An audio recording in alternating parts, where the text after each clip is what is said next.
Hello, everybody, and we appreciate you for coming out to listen to our fireside chat here.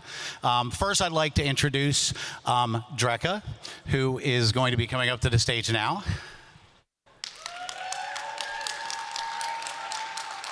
And we have Quante Adams.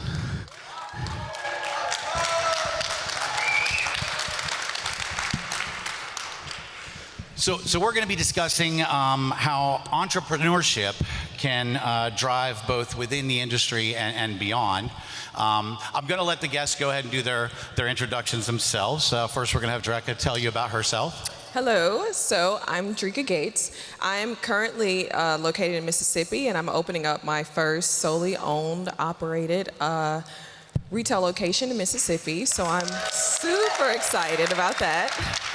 It's called Love's Harvest, and so yeah, I'm just having fun and just looking forward to just making the cannabis more accessible to people. So that's my purpose.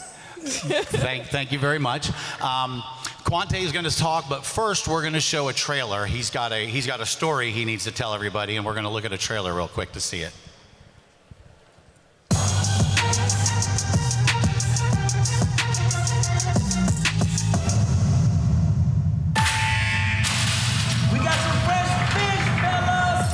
Welcome to my jail, son. You're in here because they say you gotta pay. I'm in here to make sure you do. Congratulations, Adams. You are a father. Nobody told you. You're gonna spend the rest of your life in here. You ain't never gonna see that. Truth is, I never thought about being a father. You're a little mama's boy. You know, you don't have to be like him, right? Look, I just want to be there for my kid. If freedom's a state of mind, I guess my dream should be enough. Just think about how much better your kid's gonna be without you around. Bosco, when you gonna grow up? I ain't content with dreaming. Humans are the greatest weakness in any security system. Prisons aren't inescapable. They're just meant to feel that way. Running the streets as we adapt to crime. Trap my body if they trap my mind. Need your help? I know the game, bro. Down 23, it get deep. When you sleep, even the blind man can see. You think reading's gonna save your ass? No, I do not, sir. I'm straight G. Have at it. I'm so close to not only freedom, but also to being a real father. I would like to help you. I love that more than anything in the world. I'm thinking about a master plan. I gotta make it back to the fan. I'm thinking about a master plan. I gotta make it back to the fan. I'm thinking about a master plan. I gotta make You can only protect yourself by your choices. I'm thinking about a master plan. I gotta make it back to the fan.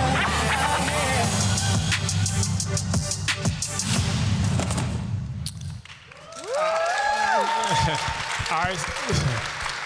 So my story is in 2004, I was arrested for attempting to possess marijuana, sentenced to 35 years in federal prison.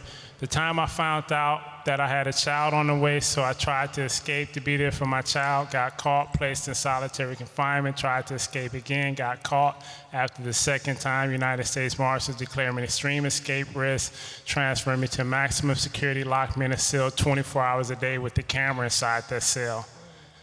And I was locked in there and was supposed to be inescapable, but I escaped and I got away, so they started calling me Houdini, said that I could escape from anywhere.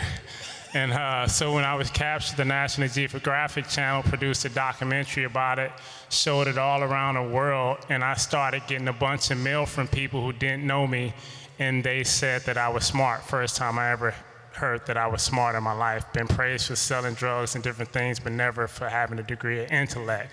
So I wrote a book, this book right here, Chasing Freedom, where I kind of gave details about how I grew up in Compton and how I got into selling the distributed marijuana, and to kind of give like a cautionary tale to prevent other people from ending up in prison. I self-published this book, taught myself the law, fired my attorney, got myself out of prison 3.5 years ago, independently produced this movie, and it was picked up by NBC Universal, made a Peacock original. And today I go around sharing my story and specifically trying to get other people on board to support people who have been through that struggle for cannabis. A lot of us have served time in prison, and we're just trying to make it in this industry and kind of, catch up with everybody who is taken off while we were left behind in a cell. So I have my book here. I have my bro Luke Scarmaster's book right here, and we just, this is our way of venturing out and trying to have a platform in this industry. Thank you very much. I think it's important to say it again. Bosco spent 16 years in jail for what all of us in this room are doing today. So that's very important to say. Drecka, so you have a very interesting story in the background. Let's talk about entrepreneurship before cannabis, because I want to lead into how that's affecting what you're doing in cannabis moving forward. Yeah, for sure. So prior to getting into the cannabis industry, I spent 17 years in the music industry, managing my husband, who's an artist, and I played like every single role that you could possibly play, like in the industry. So I mean, you have to be a go-getter. You have to be a self-starter. You have to be able to take initiative and also take risks, because that's pretty much what I did to get into that. Like, I was going to school to be a doctor, and I essentially dropped out to manage his career, which at that point was no career. So yeah, that's kind of like where I learned all the smarts of business. You've got a good way leading into cannabis, because guess what? You're going to have all kinds of obstacles to overcome in cannabis too. Oh, so. I know. Let's talk a little bit about before your time, entrepreneurship, before we had the unfortunate circumstance of going to jail. I think the comparable thing is, at the time, cannabis was illegal. And so you had to be willing to lose it all of your finances, even your freedom. And once you've been through that and you lost it all, and to come out here in an industry where, you can't lose your life or your freedom, it makes it a lot less stressful. So it makes it to where we're able to put more into it, and we really don't have anything to lose now. Like, whatever we have to lose now is something we can withstand losing. And I think when you have the go-getter mentality, you're not afraid to take risks that's necessary to be successful. It's definitely an industry of pivots. It's happened with us as well. As a cultivator for decades, you can't hire your own HVAC guys. You can't hire your own electrical guys. You've got to learn how to do this all yourself, which is part of a core tenet of entrepreneurship. I feel that you either are an entrepreneur or you're not. You two are obviously both entrepreneurs. Let's talk a little bit about now and how you feel that your entrepreneurship previously is helping you navigate your cannabis journey. I mean, it has prepared me to really play any position in any role which is necessary in the industry, especially with just trying to make it. You know what I'm saying? Like, now we do have consultants, but the consultants are charging you like an arm and a leg. You know what I'm saying? So it's like, it's all about putting the pieces together and making shit happen. Quante, let's hear from you about your entrepreneurship and how you've transitioned into what you're doing now. Yeah, so I'm not in the cannabis industry now, but the entrepreneurship is just pretty being able to take my experience in creating a brand around myself, a brand that can inspire and encourage people, and also at the same time and encourage other people to get behind me and create something that's going to have a social impact. It's not so much just about money now, because we still have thousands of people sitting in prison for cannabis today. And while a lot of us are looking to get rich, we still need to remember that we have some people who are suffering from the war on drugs. And I think we all have an obligation to do what we can to help those people that are in prison and the people that are out of prison who have been affected by this war on drugs. And that's where I stand in the cannabis industry, is to be that voice and that advocate. Well, and we appreciate you for it. And people like yourself and Luke are getting out. You're overcoming adversity, and you're out there helping other people, and actually helping people who are still in prison. Correct. As well, which is crucial. Yeah. Drecka, tell us about how, obviously, you wear a lot of hats. That led you into cannabis. Where do you see yourself in cannabis? Where do you see your cannabis journey in, say, 5 years? 5 years, I kind of want to be the place to go for just health and wellness, because it's not just for just about cannabis, about plant medicine as a whole. You know, I'm a firm believer in nature providing all that we need to heal our bodies.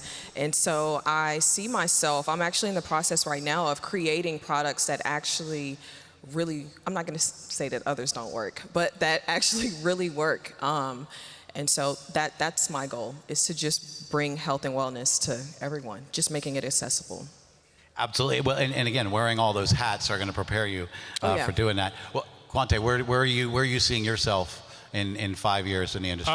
Definitely producing more film. I want to create content that brings awareness. More films and stories about people who have been impacted by the war on drugs, the war against cannabis, stories about people who have overcome the odds like me, and to kind of help put content out there that uplifts my community and inspires people.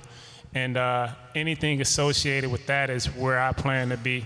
More film content, speaking, going out there, sharing, raising my voice and sharing my story.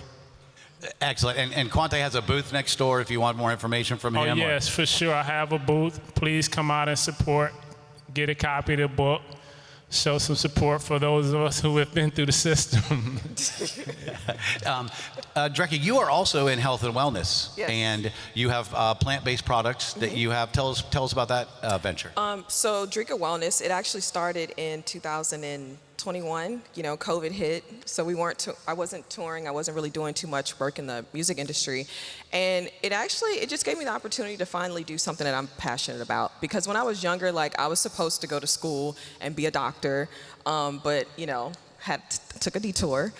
So I'm living out like my dream right now, and that's just bringing wellness to everyone. So.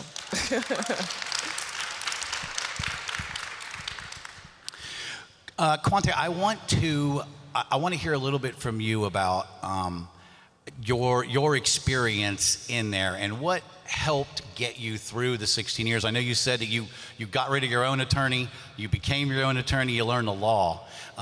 Let us know a little bit about how, I want to hear how 16 years, how do you quantify that in your head? You got to take it day by day, and you got to always tell yourself that you're not going to do the full 35 years that I had in my situation. I always told myself that I would be going home in 6 months or a year, whether it would be through the courts or whether I would escape. And next thing you know, a year passed by, you didn't escape, the court didn't let you out, so you tell yourself, well, this year right here, it's going to be it. I'm going to escape, or the court's going to let me out. But I had a daughter, and I had to live for her, and I think ultimately what I decided was that it was no longer about my life.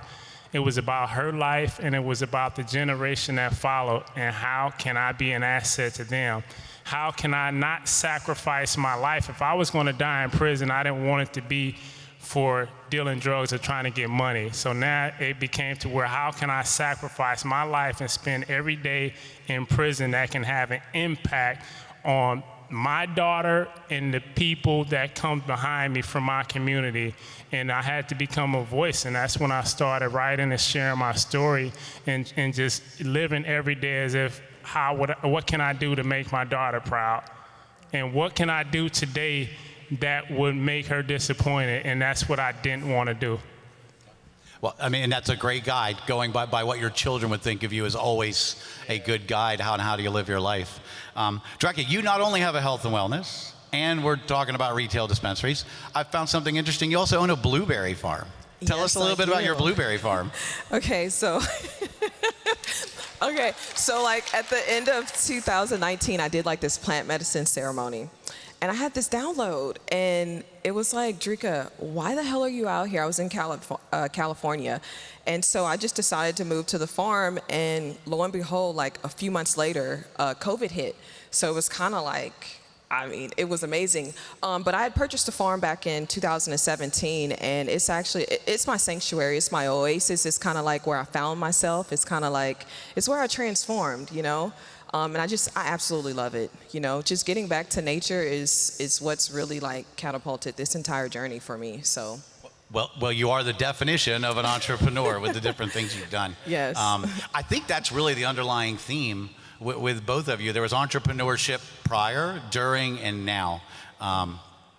Do you guys have any closing remarks that you'd like to make sure that people understand about yourselves and about your journey? I mean, just for me, it's the passion that fuels me every day to keep doing like what I'm doing, because it has not by any chance been easy. Like, it's been very difficult. I've had many, many roadblocks, but it's the passion and my purpose, and it's all that keeps me going every single day. And I'm just excited to help move the industry forward, like not only like nationwide, worldwide, but specifically like in Mississippi. You know, Mississippi's forgotten about, but it's a beautiful place. It's a blank canvas, and so I'm just yeah, there doing my thing. Well, I love that, and we, my brother and I lived in the South for about 20 years in Florida here, and we understand that the normalization has to happen. It has to. And Alabama, Mississippi, these places, that it's not normalized yet. No, it's not, but that is my goal, and that is my intention. We're working on it. Quante, do you have any final remarks you want to? No, I just want, again, like, I want people to remember and think about that there's still people suffering from the war on drugs and cannabis. And as we go out and we start creating businesses and we start building wealth, don't forget about those people that are still suffering. Yeah. No, I couldn't agree with you more. Just the fact that you spent 16 years in jail and now we're sitting on a stage talking to a room full of people that we're all doing the same thing you were doing. It should be a really a wild dichotomy for you. Yeah, so like all of the wealthy cannabis people should just give $1 million for each year to me. And Listen, let me get that back to my community and uplift. Like, invest in my next films, you know, invest in some of the other projects that I'm doing that's really meant to uplift. Yeah. I mean, and honestly, people like yourself have helped with the normalization of this product. We're now realizing that we've done a great injustice to people such as yourself. And I've been successful. I mean, I independently produced a movie that was distributed by NBC Universal, something that's extremely hard. So I have a foot in the door, showing that I can do it and I can do it again.